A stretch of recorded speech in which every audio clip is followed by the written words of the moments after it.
Hello, my dear children. Welcome back to your biology class. This is the second video session for the chapter Tissues, and we are continuing now plant tissues. So, what are tissues?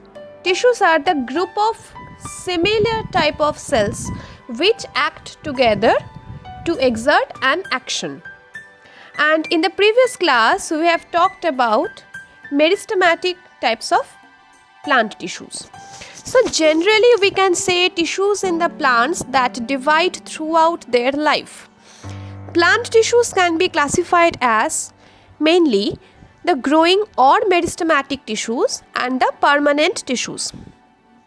And in the previous class, I already told you that the permanent tissues are of two types: simple permanent tissue and complex permanent tissue.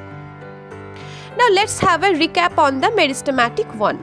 So group of cells which have the ability to divide consists of small cuboidal densely packed cells which keeps on dividing to form the new cells, capable of stretching, enlarging and differentiate into other types of tissues as they mature and give rise to permanent tissues.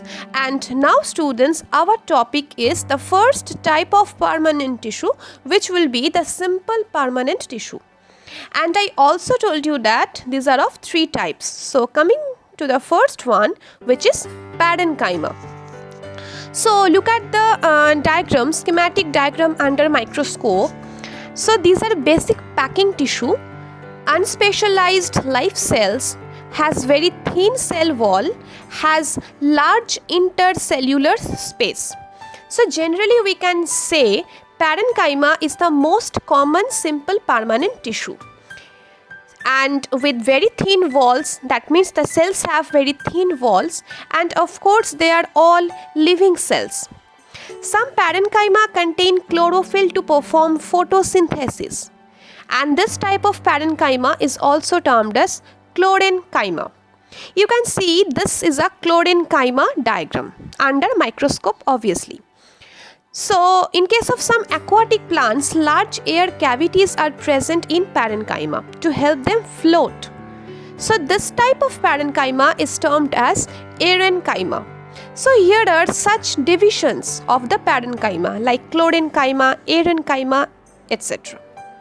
Now we will move on to the next type, that is the cholenchyma. The flexibility in plants due to another permanent tissue, cholenchyma. So you can see over here the cells are somehow tightly packed, right? So it allows the flexibility, that is the bending of various parts of a plant, and also provides mechanical support to the plant. And these tissues are found in the leaf stalks below the epidermis. So we can say from the diagram, so cholenchyma cells have thicker primary walls and provide support, help support without restraining growth, and remain alive in maturity. So cholenchyma is much more complex and much more strong than the parenchyma tissues, and generally it provides the flexibility.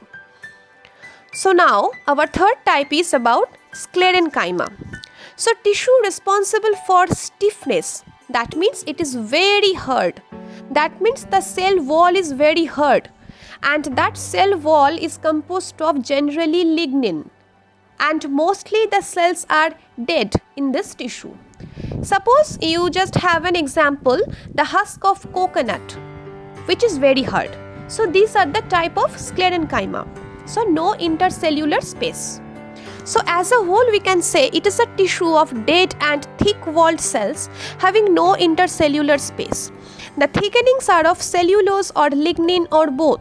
Several areas which are not so dignified, areas called pits, often develop on walls.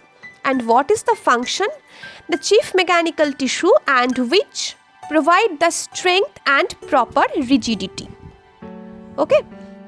So you can see over here, if you cut a section of a plant and see under microscope, you can see this kind of arrangement of parenchyma, collenchyma and sclerenchyma, which are randomly fashioned and create the anatomy of the plant, which makes the plant strong, rigid as well as flexible. So students, I hope this is clear to you.